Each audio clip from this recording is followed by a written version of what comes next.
네, 우리 찬송가 552장, 찬송가 552장,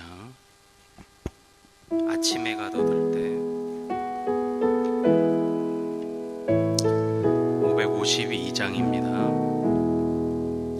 아침 해가 돋을 때 만물 신선하여라. 나도 세상 지낼 때에 햇빛 되게 하소서.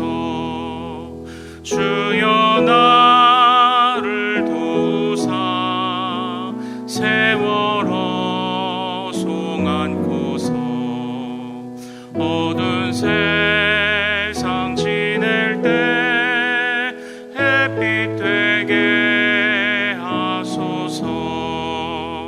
새로 오는 광음을 보람 있게 보내고 주의 일을 행할 때에 햇빛 되게 하소서. 주여 나를 도우사 세월호 송 안고서 어두운 세상 지날 때 햇빛 되게 하소서. 한 번 가고 안 오는 빠른 광음 지날 때 귀한 시간 바쳐서 햇빛 되게 하소서.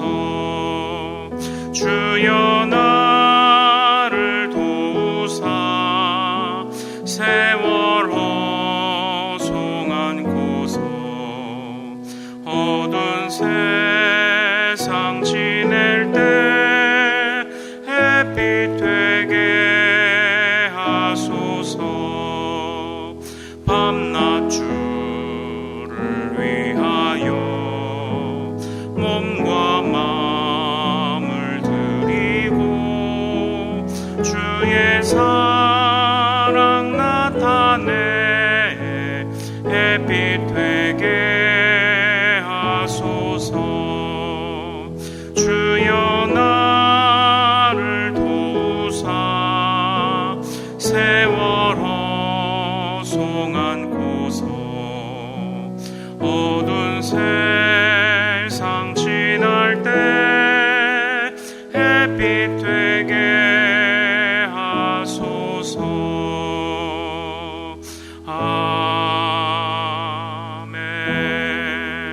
아멘. 우리 같이 기도하겠습니다. 하나님 아버지, 어두움이 가득한 이 세상 가운데 주님께서 이 땅에 등불 되시고 또한 주님을 가슴에 품은 우리들 또한 이 세상에서 주님의 빛을 반사하는 등불로 살아가도록 도와주옵소서. 어둠에 어둠을 더하는 자들 되지 않게 하옵소서. 수많은 세상의 가치와 세상의 철학들이 난무하는 가운데 그것에 동조하여 죄악의 죄악을, 어둠에 어둠을 더하는 자들 되지 않도록 도와주옵소서. 오직 이 세상의 죄를 고발하시고 그들의 죄를 사하기도 하시며 또한 이 세상의 바른 길을 알려주시는 주님과 더불어 빛에 빛을 더하는 자녀들이 되도록 하나님 인도하여 주옵소서. 하나님, 오늘도 말씀 앞에 엎드립니다.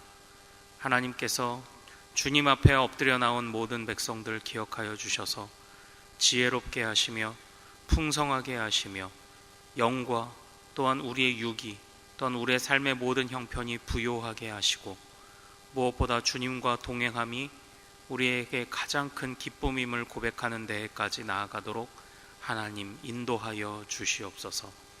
거룩하신 주님 의지하오며 우리 주 예수 그리스도 이름으로 기도하옵나이다. 아멘. 네, 오늘 주신 하나님의 말씀은 마태복음 24장 32절에서 51절까지 말씀입니다. 마태복음 24장 32절에서 51절까지의 말씀입니다. 그러나 본문은 36절부터 읽겠습니다. 36절부터 51절까지 저와 한 절씩 교독하시겠습니다. 그러나 그 날과 그 때는 아무도 모르나니 하늘의 천사들도 아들도 모르고 오직 아버지만 아시느니라. 노아의 때와 같이 인자의 임함도 그러하리라. 홍수 전에 노아가 방주에 들어가던 날까지 사람들이 먹고 마시고 장가들고 시집가고 있으면서 홍수가 나서 그들을 다 멸하기까지 깨닫지 못하였으니 인자의 임함도 이와 같으리라. 그때에 두 사람이 밭에 있음에 한 사람은 데려가고 한 사람은 버려둠을 당할 것이요, 두 여자가 맷돌질을 하고 있음에 한 사람은 데려가고 한 사람은 버려둠을 당할 것이니라. 그러므로 깨어 있으라. 어느 날에 너희 주가 임할는지 너희가 알지 못함이니라. 너희도 아는 바니 만일 집주인이 도둑이 어느 시각에 올 줄을 알았다면 깨어있어 그 집을 뚫지 못하게 하였으리라. 이러므로 너희도 준비하고 있으라. 생각하지 않은 때에 인자가 오리라. 충성되고 지혜 있는 종이 되어 주인에게 그 집 사람들을 맡아 때를 따라 양식을 나누어 줄 자가 누구냐. 주인이 올 때에 그 종이 이렇게 하는 것을 보면 그 종이 복이 있으리로다. 내가 진실로 너희에게 이르노니 주인이 그의 모든 소유를 그에게 맡기리라. 만일 악한 종이 마음에 생각하기를 주인이 더디 오리라 하여 동료들을 때리며 술 친구들과 더불어 먹고 마시게 되면 생각하지 않은 날 알지 못하는 시각에 그 종의 주인이 이르러 엄히 때리고 외식하는 자가 받는 벌에 처하리니 거기서 슬피 울며 이를 갈리라. 아멘. 오늘은 우리가 함께 읽은 이 말씀을 통해서요, 주님 오실 날을 준비하며 깨어 있으라, 주님 오실 날을 준비하며 깨어 있으라 라는 제목으로 은혜를 같이 나누도록 하겠습니다.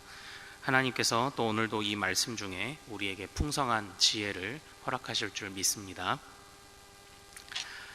원래 오늘 그 날마다 솟는 샘물 큐티집에서 분류해 놓은 오늘 말씀의 단락은 사실 32절부터 시작이 됩니다. 그러나 제가 36절부터 읽었던 것은 32절부터 33절 죄송합니다. 다시요. 32절부터 35절까지의 말씀이 학자들에 따라서 앞단락에 연관되는 말씀이라고 보기도 하고 뒷단락에 나오는 말씀이라고 보기도 하기 때문입니다. 그래서 불분명하다기보다는 학자들의 경우에 따라 나름의 이유들은 다 있거든요. 그래서 그 부분을 살짝 제하고 36절부터 이제 재림에 관하여 확실하게 우리가 말씀하고 알 수 있는 부분에 관해서만 좀 집중해서 살펴보려고 하고 있습니다. 제가 32절부터 35절까지를 조금 제외했던 부분을 간단하게 설명을 드리자면 이것이 이제 24장을 어떤 면에서는 총정리하는 그런 부분이 될 것 같은데요. 24장에 있는 말씀은 24장 3절에 예수님께서 한 제자로부터 어떤 질문을 받는 것으로부터 이야기가 시작이 됩니다. 그때 24장 3절에서 그 제자가 이렇게 질문했습니다. 우리에게 이르소서 어느 때에 성전이 무너지는 일이 있겠사오며 또 주의 임하심과 세상 끝에는 무슨 징조가 있사오리이까? 이런 질문을 합니다. 즉 성전의 무너짐 곧 예루살렘의 멸망과 예수님의 다시 오심 곧 세상 끝날 재림이라는 두 가지 질문을 이 제자가 예수님에게 던졌고 그것에 관하여 이제 예수님이 답을 주시는 그런 단락이 바로 24장이었습니다. 그래서 3절부터 35절까지 이제 제가 볼 때는 35절까지는 성전 파괴에 대한 그런 답변이고요.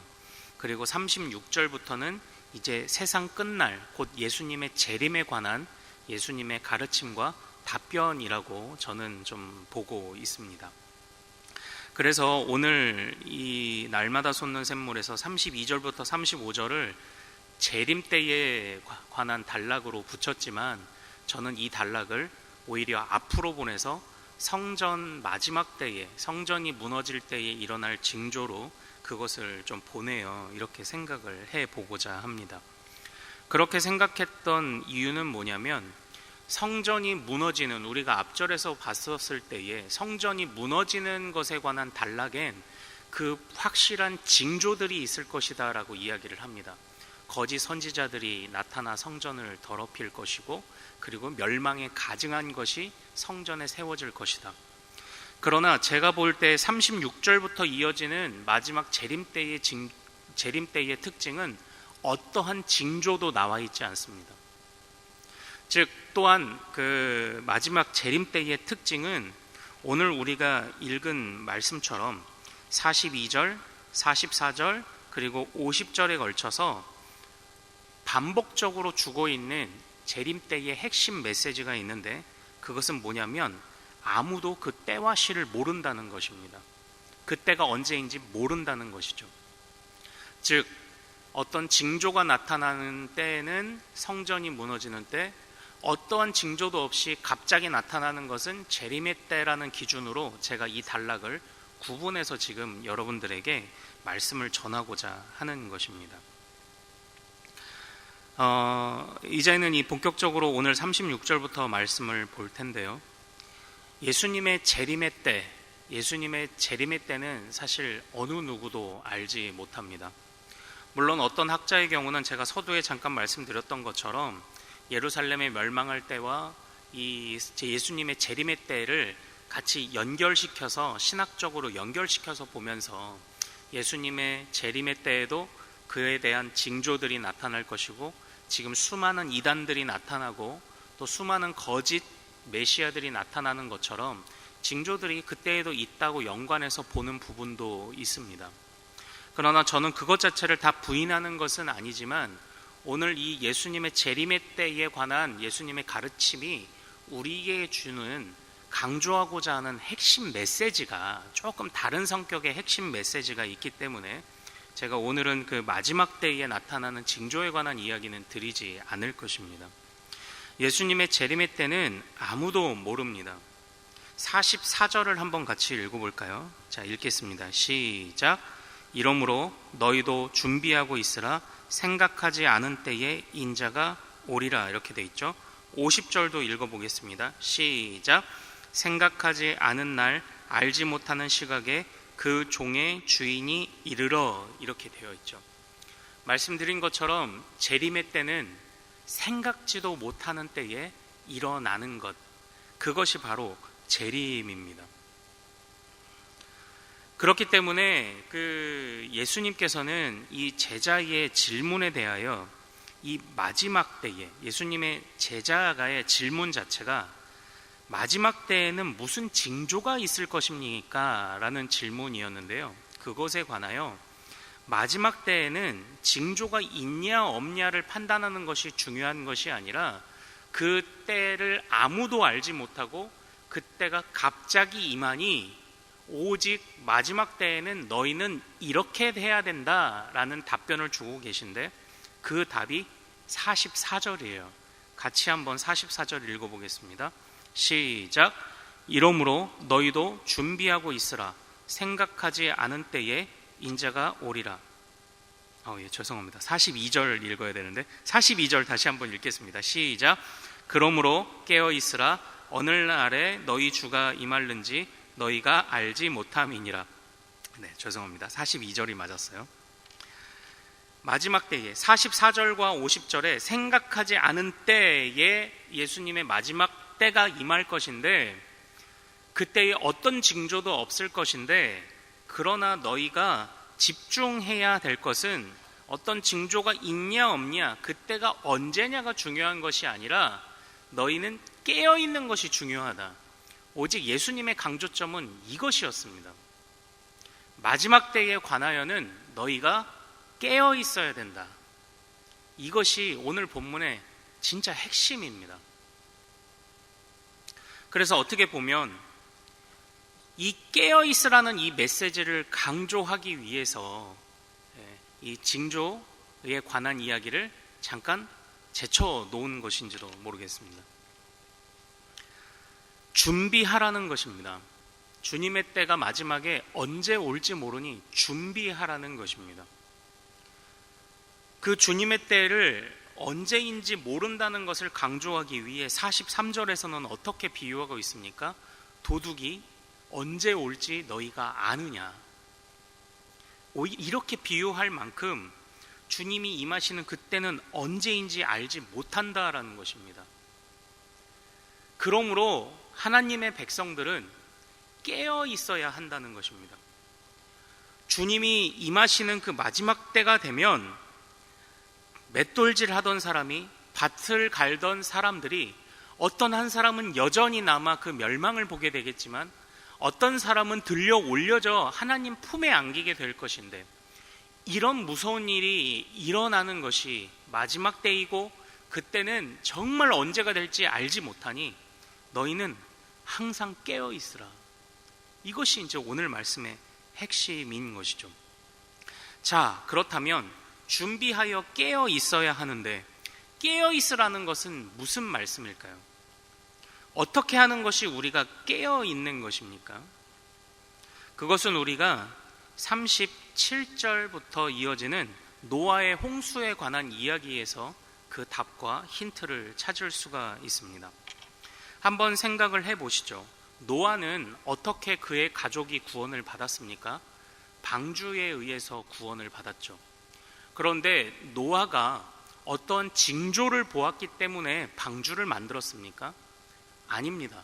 마지막 때가 있을 것이니 너는 방주를 만들어 대비하라고 했던 하나님의 말씀에 순종함으로 그는 구원을 받았습니다. 마찬가지로 마지막 때를 향해 가는 우리도 어떻게 구원을 받습니까? 어떻게 우리는 주님 품에서 그 마지막 때의 환난을 피할 수가 있습니까? 어떤 징조를 보고 그것을 구별해내는 것은 둘째 문제입니다.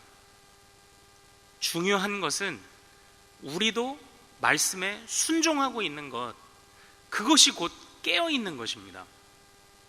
노아가 말씀에 순종하여 그의 구원함을 얻었던 것처럼 마지막 때를 기다리고 있는 우리도 깨어 말씀에 순종함으로 우리가 그 구원함을 얻게 된다라는 것, 이것이 우리가 기억해야 될 핵심 메시지라는 것이죠.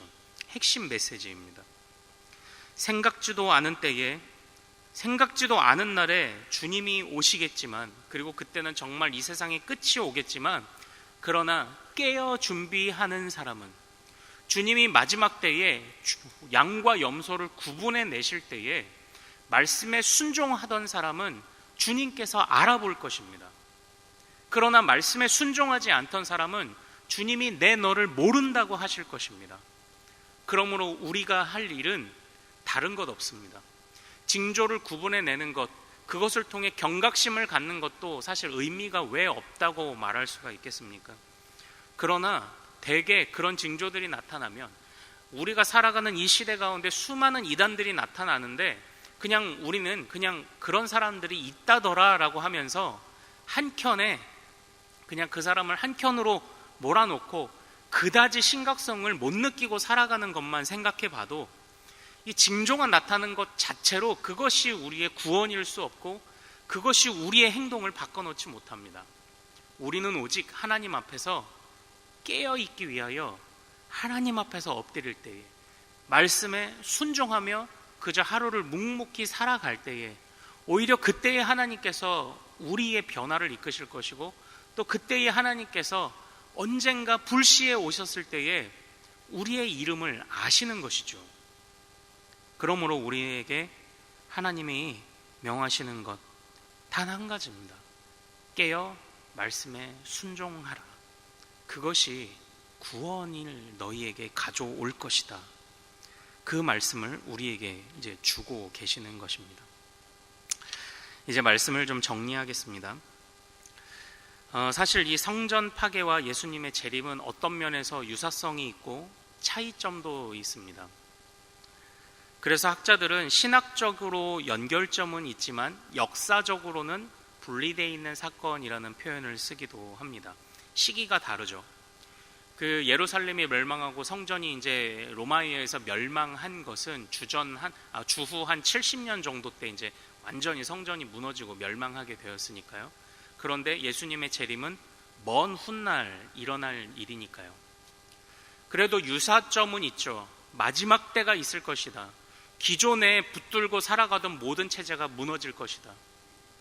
예수님의 시대 가운데는 성전을 중심으로 서기관과 바리새인들이 성전만 외치며 새로운 성전으로 오신 주님을 못 알아봤던 그때를 책망하며 구체제가 무너져 눈에 보이는 성전이 무너질 것이다 라는 그런 신학적 메시지를 주셨다면, 예수님의 재림은 이 세상에 붙들고 우리가 세상 사람들이 살아가던 모든 것들이 다 무너지고 그것들은 모두 지나간 과거의 체제가 될 것이고 그것들은 영원하지 못할 것이고 오직 하나님의 나라가 온다.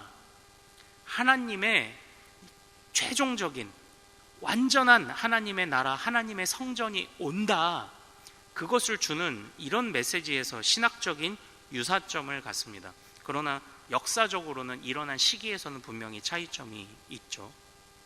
이 부분을 잘 구분하셨으면 좋겠습니다. 그러나 중요한 메시지는 비슷하게 동일하게 연관이 됩니다. 깨어 있으라. 말씀에 순종하여 깨어 있으라. 그 때와 시가 언제인지 알지 못하나니.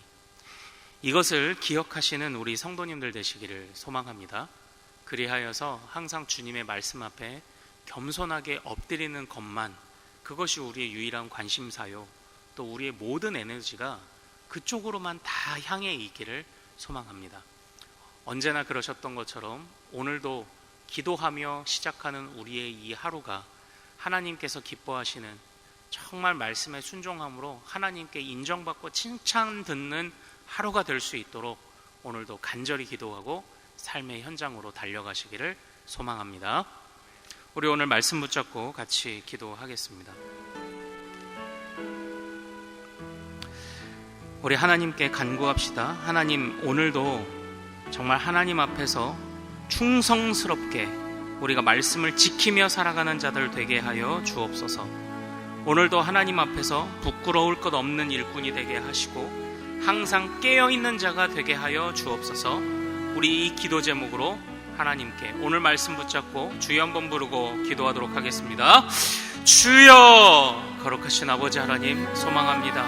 하나님, 오늘 이 말씀을 통하여서 아버지 항상 깨어있을 것을 우리에게 명령하신 하나님 그 은혜를 기억합니다. 아버지 하나님, 정말 이 세상 아버지 하나님 눈에 보이는 건물의 멸망은 그 징조가 보이기도 하지만, 그러나 아버지 하나님 그 징조가 보였음에도 많은 자들이 하나님 앞에 충성되이 나아가지 않고 많은 자들이 순종하지 않아서 멸망했던 것을 봅니다. 그런데 하물며 아버지 하나님 어느 날 임하실지 모르는 주님의 그 마지막 때, 그때를 우리가 어찌 알고 대처할 수가 있겠습니까? 아버지, 알려줘도 하지 않는 이 세상 가운데서 그러나 주의 백성들은 항상 깨어있는 자들이 될 수 있도록 주여 인도하여 주시옵소서. 주의 백성들은 항상 주님 앞에 말씀에 순종함으로 깨어있기를 원합니다.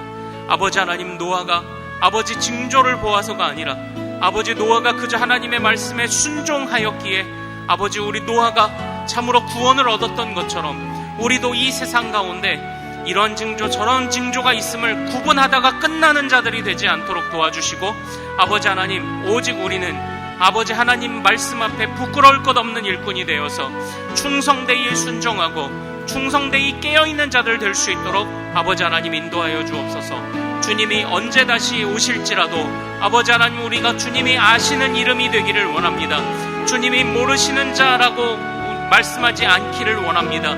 아버지 하나님, 우리는 끝까지 하나님 앞에 충성되이 나아가는 자들 될 수 있도록 주여 인도하여 주시옵소서.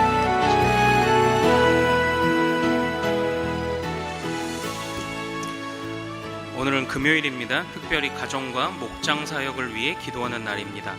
이 시간 기도하실 때 주여 우리 교회 모든 가정마다 사랑 충만, 말씀 충만, 성령 충만하게 하여 주옵소서. 모든 부모마다 축복의 언어를 주시고 서로 격려하며 축복하는 가정이 되게 하옵소서. 우리 교회 목장에 속한 모든 가정들마다 기쁨과 감사가 넘치게 하여 주옵소서. 그리고 계속해서 담임 목사님을 위해 기도해 주시고 함께 동역하시는 장로님들과 교역자들이 사랑으로 하나 되어 온 교회가 성령으로 충만한 가운데 부흥의 역사를 이루게 해달라고 가정과 목장을 위하여 합심으로 기도하신 후에 자유롭게 기도하시면 되겠습니다. 이 시간 기도하실 때 저를 먼저 따라해 주시기 바랍니다.